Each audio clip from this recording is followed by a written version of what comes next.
মধ্যরাতের বার্তা। রাতের পর রাত হোয়াইট হাউসের মধ্যে হলগুলো নিস্তব্ধ, শুধু নরম আলোর হালকা গুঞ্জন আছে।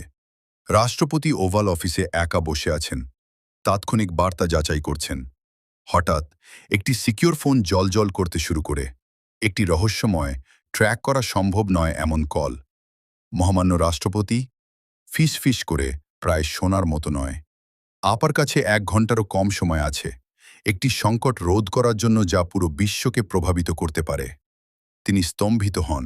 সব উপদেষ্টা ঘুমাচ্ছেন, সব সহকারী বাইরে আছেন, শুধু তার অন্তর্দৃষ্টি অবশিষ্ট রয়েছে। সিকিউর অ্যালার্ট পরীক্ষা করছেন, ক্রিপ্টিক কোঅর্ডিনেট স্ক্রিনে ঝলমল করছে। সময় কাটছে, ঘড়ি 1 বাজার আগে তাকে পদক্ষেপ নিতে হবে। রাত যত গভীর হয়, রাষ্ট্রপতি বুঝতে পারেন জাতির ভাগ্য তার হাতে, এবং অন্য কেউ